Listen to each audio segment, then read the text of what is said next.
Hey everybody, what is going on? I am Maximus Rex. This is Big Baby Reviews. Check out my comics, Big Baby and Star Crasher at KingComics.CA. Check out my channel, King Comics 2021, for more videos like this one. Check out my Instagram, MaximusRex13, and check me out on Facebook, MaxRex and or Big Baby. So today, guys, is JAE Lee Day. We're looking at the next issue of his run on Namor the Submariner from the early 90s. This is issue number 29, cover dated August 1992. So first things first with the cover. I gotta say, Namor always looks a little bit different from issue to issue with JAE Lee, at least on the covers. Sometimes it's more out there, sometimes it's a little more subdued. I think this cover's a little more subdued, but we are starting to see his influence in the inking as so far as, I would say, Bill Sienkiewicz and Simon Bisley. That's what we're going to start to see kind of more and more creeping into JAE Lee's art, but not quite yet because he's still being inked by someone else. Wild coloring on this cover. I'm not exactly sure what this is supposed to be, if he's underwater or what's going on. Just a wild color job on this. You know, I don't know what else to say. Do I like it? I kind of do, but it's just odd and just off-putting, but sometimes I like stuff that's off-putting. So there's, again, the image itself, the illustration is great. Just the actual coloring and just this spotted, I guess, bubbles of screen tone, just odd, but kind of fun and cool, I guess. All right, let's have a look inside. So not JAE Lee on the inside inking himself, so being inked by, I think his name is Jeff Albrecht. We'll look at the credits. But already on this first page, we're getting a sense of JAE Lee's design once again. You know, could have been a full splash page. No, he made a panel and even made a panel within a panel. Kept some room from the text and then just a big black spot you don't have to draw in. So again, I'll talk about how effective JAE Lee's layouts and design is for meeting deadlines, right? That's definitely a big thing. And the way, you know, he doesn't have much figure work to draw here. All of this is mostly texture that you can do pretty quickly and move on to the next page. And it's a pretty cool, awesome, dynamic intro page.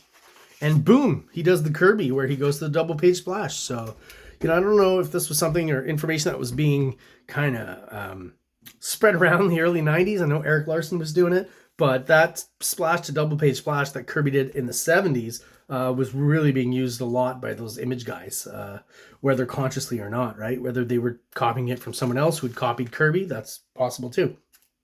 John Burns, the writer. Jeff Albrecht is the inker. JAE Lee obviously is the penciler.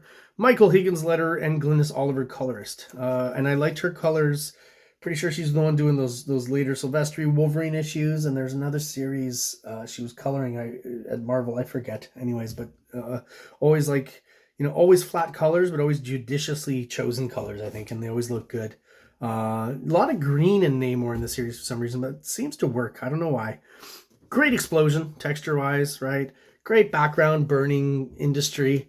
You know, this is just a great establishing shot. The water's green, but somehow it works. The hatching fading off here to create kind of, I guess, you know, fog or something, I think works really well. And this kind of very bold color hold on this red-orange on the blue is just very cool, with a bit of the as if there were clouds kind of cutting through what I would assume in this case is not the moon, but the setting sun, right? It looks great.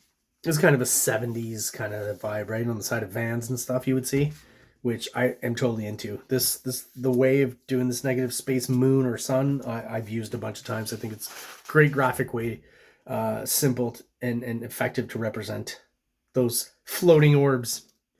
So again, he's doing these layouts where he's always leaving a bit of negative space, which time-wise makes it count and makes the page more interesting, but also makes less to draw, right? And he does the panel within the panel, which again, that extra bit of paneling around it makes it a little more interesting, very simply and effectively, and there's not more drawing going on, really.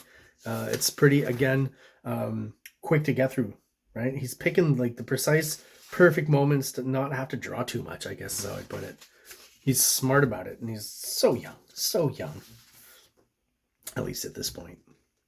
So here's where we're going to start to see, I think it's on the next page, yeah, some of the Simon Bisley, even with someone else inking it, we're starting to see the Bisley influence in the muscles and the veins and stuff. So we're going to start seeing that. I like how he does these kind of slightly lanky and kind of very cartoony legs and slightly exaggerated. They're fairly long.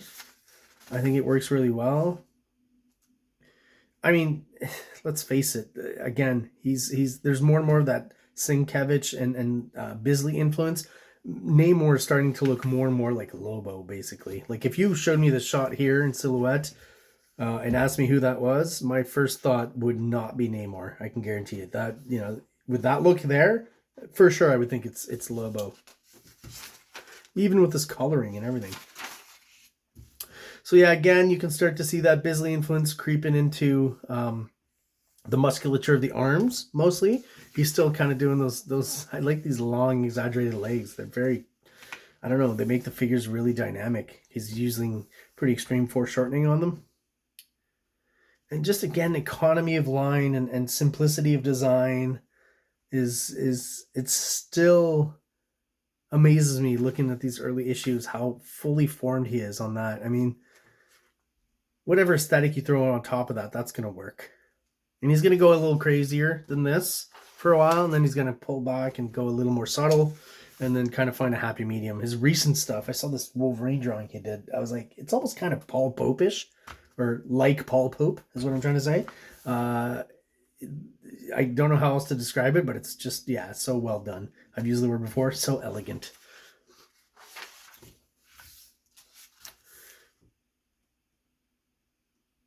Just, yeah, oh man. Just even the way he does the hair here, I think it's the swoop of it, and it's just genius.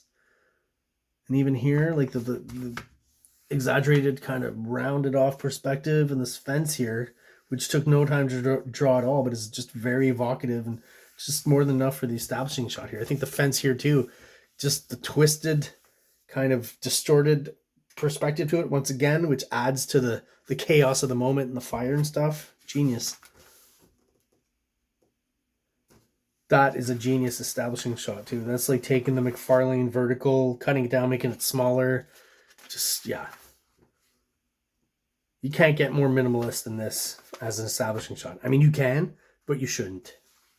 And it's still pretty good. Maybe a few more buildings just to, you know. JAE Lee uses the profile a lot. To good effect, I think. It's smart. Again, he uses it for effect.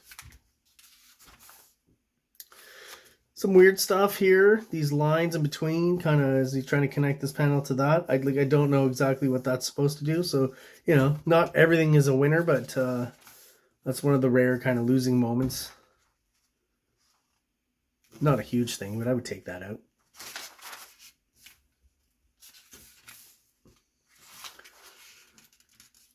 Love this page once again. If we're talking about getting through a page really quick, great design. The establishing shot here once again, the hatching for the layering of, you know, foreground, underground, background, I think is great. Once again, just a simple, effective establishing shot. Looks awesome. And then here, how do you depict water, right? You could spend a lot of time trying to draw other fish and waves and lighting effects and stuff. Boom. You just, a simple little white line delineating where the characters have been, right? Some bubbles underwater, I guess, is what that's denoting. A little bit of Kirby Crackle-ish kind of look here for the texture, and just lots, shitload of black. And I think it looks great. I think it works really well. It's just, it cuts through, right? It's simple, it's effective, it's contrasty. You know exactly what's going on. Storytelling is pretty darn good. And yeah, this is how JAE Lee kind of solves drawn underground. It's like, you know, it's going to be very dark and murky, which it would be. Makes sense. You wouldn't see very far back, right? So you're getting just, you know, mid-ground and maybe not background. Again, that use of green here by Glynis Oliver, that's going to, you know, for some reason I associate green with Namor around this time, this period, which is odd. Maybe because he's got the green underwear usually. I don't know. Maybe that's what the choice was. I guess if you're going to think about Namor, the original character, his main color other than skin would have to be green. Maybe that's where it comes from. But again, the way he draws water, occasionally he's doing the fishies here. He's just throwing in those bubbles here and there, right? Well, here there's more. She's taking her helmet off, which makes sense. And you don't, like, he doesn't even draw her head, which I think this whole image here is great. It's just so smart. Bit of a Geiger vibe too, in like some of the suggested technology and textures and stuff. Very cool. Again, just those simple bubbles, and that's all you need really to show that you're underwater. It's an interesting choice for her costume there.